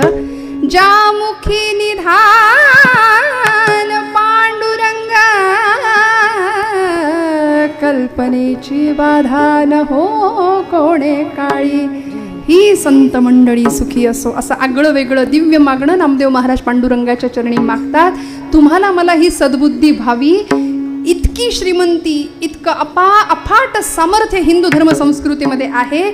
आज अयोध्येमध्ये प्रभू रामराय सुद्धा येत आहेत. आम्ही साक्षीदार आहोत. राष्ट्र दैवत प्रभू रामचंद्र आमच्यासाठी येत आहे. इकडे साईनाथ आमच्या करता येत आहेत.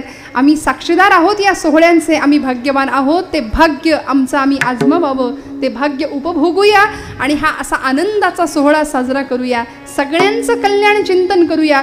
कशाला कुणाचं हृदय दुखावायचं मला सांगा. तुमच्या माझ्या बोलण्यातनं दुसऱ्याच्या हृदयातला विठ्ठल डोलला पाहिजे, असं आमचं बोलणं असू द्या. नाहीतर खासकन दुसऱ्याच्या अंगावर ओरडायचं, वासकन एखाद्याला दुखवायचं असं नाही. गळ्यात माळ एक नाही, मग माळेबरोबर पथ्य असावं. जेणे विठ्ठल मात्रा घ्यावी तेणे पथ्य सांभाळावी. पथ्य काय? गळा माळ शोभे आत्मरूप शांती. ती शांती आत्म्याच्या ठिकाणी लाभावी. प्रत्येकाला सुख समाधान प्राप्त व्हावं. कशासाठी दुसऱ्यांचं खरकट खायचं? इतकं प्रगाढ तत्वज्ञान भारतीय संस्कृतीत आहे. भगवद्गीता तुमच्या माझ्या पोरांच्या हातात वेळीच देऊया. 16व्या वर्षी ज्ञानोबा जर ज्ञानेश्वरी लिहितात तर आमच्या पोरांनी 16व्या वर्षी निदान उघडून तर बघितली पाहिजेच ज्ञानेश्वरी. हा अट्टहास मोठ्या माणसांनी ठेवलाच पाहिजे. नाही ठेवला तर आमची पिढी रसातळाला गेल्याशिवाय राहणार नाही. योग्य वयात योग्य त्या गोष्टी झाल्या पाहिजेत, तेव्हा कल्पनेची बाधा होणार नाही, अहंकाराचा वारा लागणार नाही. उत्तम कल्पापर्यंत आयुष्य हरिभक्तांना मिळाल्याशिवाय राहणार नाही. नामदेव महाराजांचं मागणं भगवंत पूर्ण करतील नव्हे केलंय यात शंका नाही. आज पाश्चिमात्य लोक तुमचं माझ्या भारतीय संस्कृतीचं अनुकरण करतायत. पाश्चिमात्य लोक भगवद्गीतेचा अभ्यास करतायत. छत्रपती शिवाजी महाराजांच्या चरित्राचा अभ्यास अमेरिकेतली माणसं करतायत आणि आम्ही नको त्यांचे पोवाडे गातो. मी तरुण मंडळींना कायम सांगते, आमच्याकडे अनेक लोकांनी स्वाऱ्या केल्या. लुटारू अक्षरशः लुटलं, इथलं सगळं नेऊन लुटलं. भारतभूमी कंगाल केली. 17 स्वाऱ्या केल्या. महम्मद गझनी असू दे, सिकंदर असू दे, अनेक लोकांनी स्वाऱ्या केल्या. आणि आम्ही काय म्हणतो, जो जिता वही.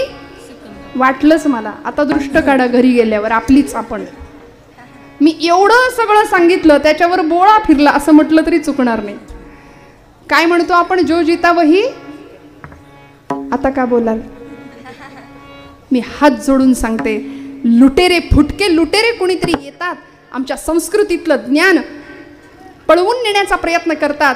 इथली नालंदा तक्षशिला सारखी विद्यापीठ लाखोंच्या संख्येमध्ये पुस्तकं जाळली, पण तरी सुद्धा आज विश्वगुरु म्हणून भारतभूमी जगाच्या ठिकाणी ललामभूत आहे, हे विसरून चालणार नाही.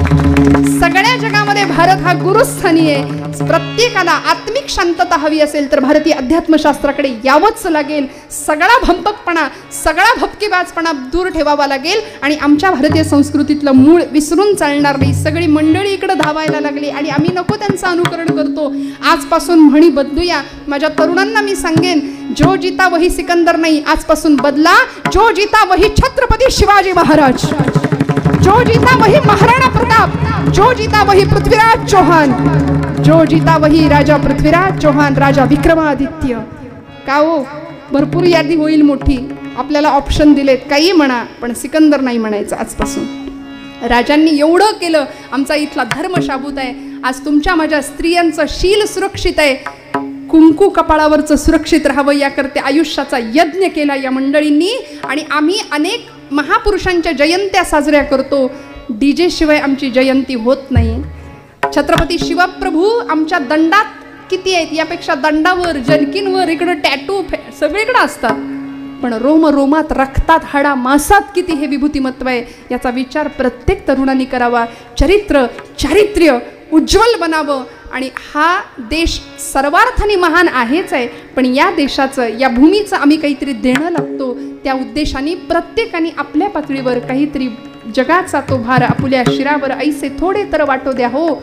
माझ्या समाज बांधवांवर, माझ्या देशावर, माझ्या देशाचा माझ्यावर काहीतरी बोजा आहे. मी काहीतरी देणं लागतो.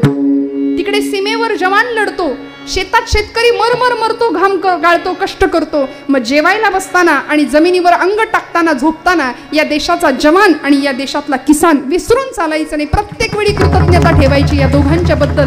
तर तुमचं माझं जगणं सार्थकी राहील. नामा म्हणे तया असावे कल्याण. जपमाळ करत असाल तर एक जप, एक माळ, राष्ट्राय स्वाहा इदन्न मम, या उद्देशाने असावी. एक माळ माझ्या देशावर, सीमेवर लढणाऱ्या जवानांसाठी असू द्या. त्यांना उत्तम आयुष्य दे भगवंता. तरुण 20-20 वर्षाच्या पोरांची प्रेत आमच्या गावाकडे येतात, त्यावेळेस काय टाहो फोडतात माता, बघून काळीच पिळवटून निघतं आमचं. मला सांगा, तुमचं माझं घर बसल्या हे कर्तव्य आहे की नाही? एवढं तर आम्ही करू शकतो की नाही? नामदेव महाराज म्हणतात, नामा म्हणे तया असावे कल्याण. प्रत्येकाचं कल्याण व्हावं, ही जर अपेक्षा संतांच्या सारखी तुमच्या माझ्या हृदयामध्ये निर्माण झाली तर भगवंत आमच्यावर का नाही कृपा करणार? आणि काय मागायचं?